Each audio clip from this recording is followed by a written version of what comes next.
Bizarre Brain Comics. Hello, my comic book friends, and welcome to Bizarre Brain Comics. I'm Gary, your host. This is where I like to take a look at some older comics, talk a little bit about the characters and creators, and examine the stories and the art. And this time, I want to take a look at this magazine. It says Iron Man and Hulk Special Edition. Okay, this is an all-ages magazine from 2008 from Marvel Comics Magazine in conjunction with Scholastic. This features an Avengers story, an Iron Man story, and a Hulk story. And actually two Iron Man stories. This is a one-shot magazine, and is reprinting stories from other all-ages fairs like Marvel Age Avengers, Marvel Age Iron Man, and Marvel Adventures Hulk, which they were producing, I think, in the 90s or early 2000s. And some of those stories were also then later also reprinted in the digest-sized books that they did for about a year or so. Okay, and this was also in conjunction. The reason it's got Iron Man and Hulk included in here is because this is 2008 when both the Incredible Hulk movie and the first Iron Man movie came out. So it's cross promotion there. And for those who don't know, Iron Man is a superhero character from Marvel Comics. He was co-created by Stan Lee, Larry Lieber, and Don Heck and Jack Kirby. He first appeared in Tales of Suspense, number 39 in 1962, but it was cover dated March 63. But it would have been released probably right at the end of December. He earned his own title, Iron Man 1, in 1968, because he was continuing in the Tales of Suspense, which was a split comic. Have one half one character, one half another character. They did a lot of those just because they weren't allowed to have, because of the distribution stuff, weren't allowed to have more than, I think it was 8 monthly titles, I think, something like that. And he became a founding member of the Avengers super team. His alter ego is billionaire industrialist Anthony Stark, who designed the armor to counter a severe heart condition based from on events that led to that. And the armor has changed many times over the character's run, largely depending on who the creative team was.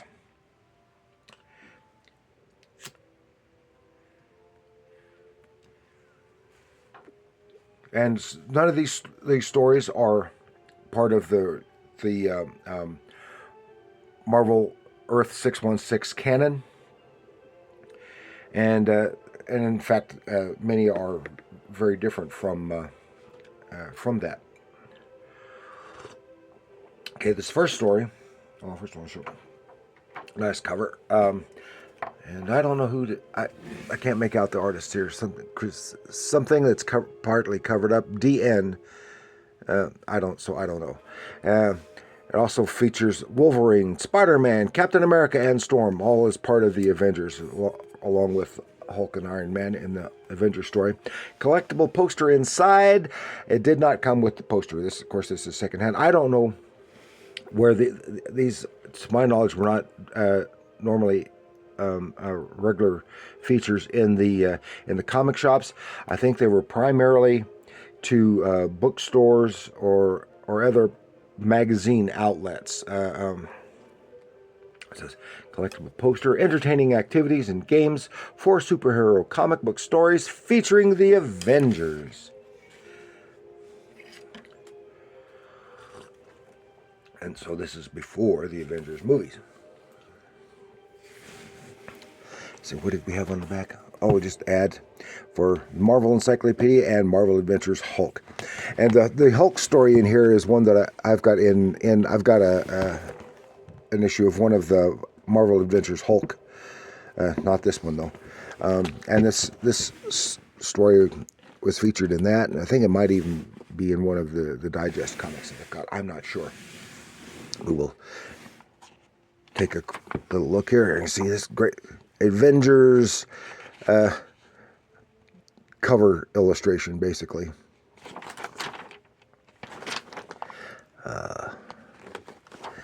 And it says, the leader has a big head. I'll just briefly go through this. You see the Avengers, they're out on an oil rig and they're fighting some kind of weird monsters. And Bruce Banner he's kind of back up. But this is where they have, instead of the Wasp, have Jan Van Dyne as was a giant woman, instead of having Hank as a giant man. And they were fighting all these weird monsters, which are mostly some kind of mutated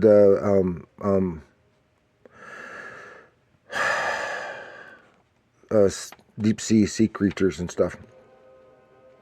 And they're all helping one another, fighting, and the whole Bruce Banner hulked out, and Hulk is trying to help. He jumps into one, and he gets spat back out, and he's flopping around. Spidey is kind of backing up Hulk when Hulk is grabbed by one of the critters and drawn down deep. Spidey goes after him with an impromptu web created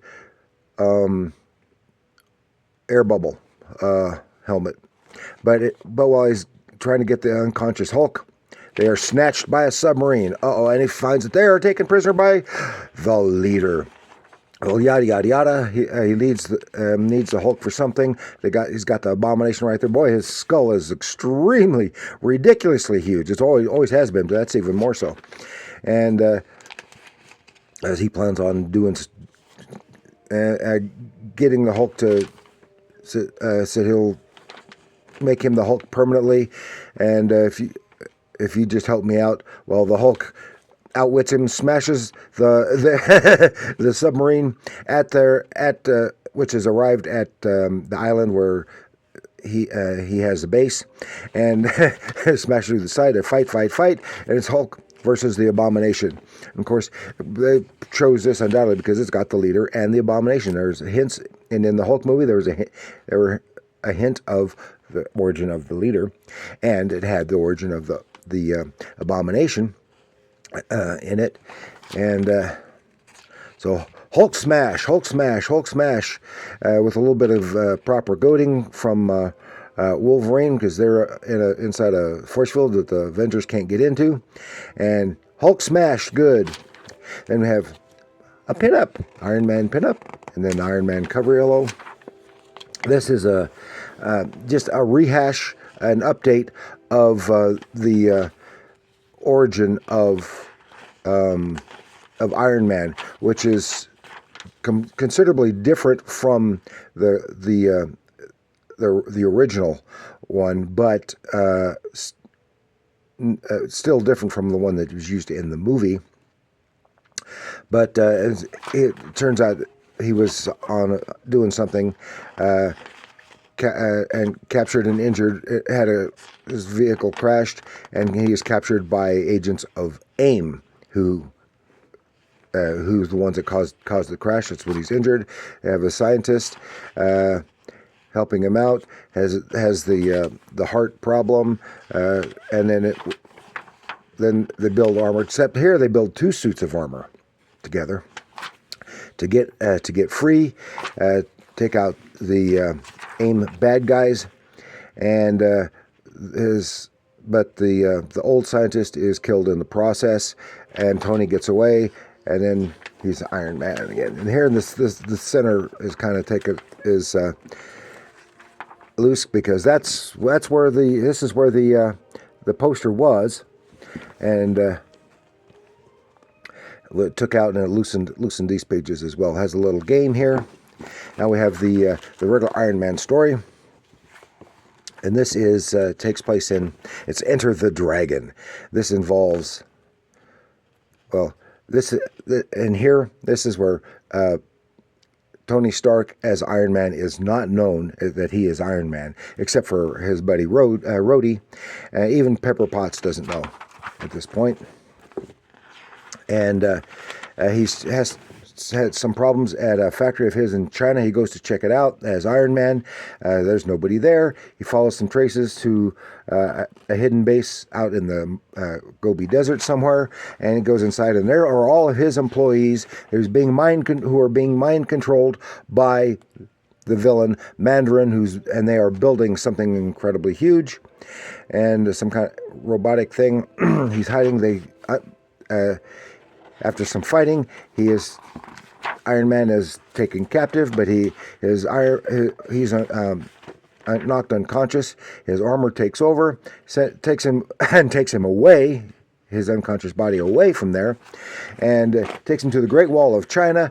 And this is when the Mandarin goes ahead and release the Kraken. No, it's not not that. It's a gigantic robotic dragon that and he is released and is going to take over the world starting with China. Attacks the Chinese government, and Iron Man is there because of all the casualties and stuff. And then here's a page of uncut trading cards, kind of interesting, featuring many but not all of the characters in here, and not all. And so he fights the dragon, fights the dragon. Meanwhile, Rhodey is backing him up. He's the guy in the chair. He is his Overwatch. And he has a kind of a running gag because he's helping Iron Man, but he's supposed to be doing something else. Pepper Potts chastises him for goofing around because he's supposedly like playing cards and stuff online when he's actually helping Iron Man, but he can't let Pepper know about that, and it's fight. Then he releases a weapon of some kind that they've got in orbit, which takes out the gigantic mechanical dragon. And then it's going to be direct competition between Iron Man and the Mandarin. Mandarin uses human shields of his mind-controlled Stark employees, but his armor detects that it's this one particular ring that's doing it, and he zaps that ring. Everyone comes out of their mind control haze, and they attack the Mandarin.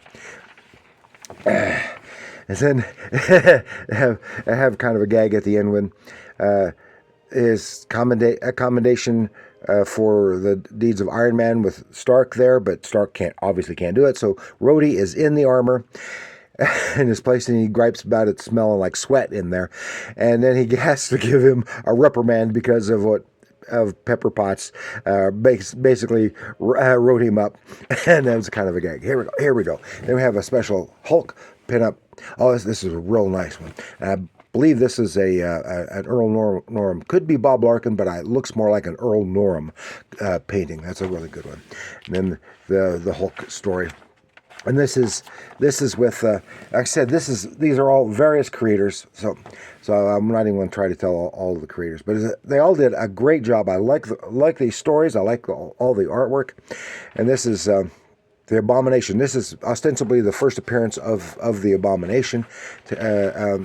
Blonsky did it to himself, and he wants Banner to help him get change back to his human form. How come you can change back and forth? And he says, I don't do it voluntarily.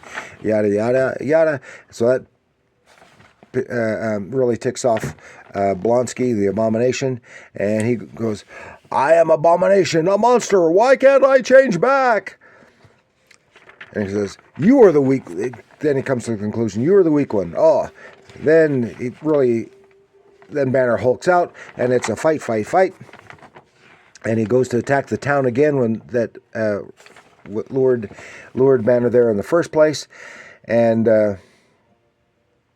but now all the people are coming back, and now he doesn't care if he hurts people. Well, Hulk is there just in time and takes out Blonsky, because remember, the Abomination was the villain in the Hulk movie, and all the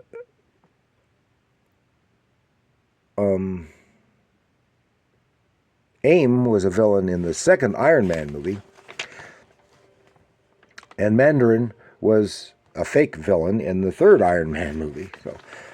So I wonder if any of that was pre-planned. Anyway, fight, and he takes out the Abomination, and Blonsky is captured by the Hulkbusters, and they take him and put him away. And then here in the backup, we got a Spider-Man snapshot up, half a as grid pattern, half a drawing. It's for kids to draw, do a little bit of drawing, and then a coloring page, which would be extremely difficult on this glossy paper.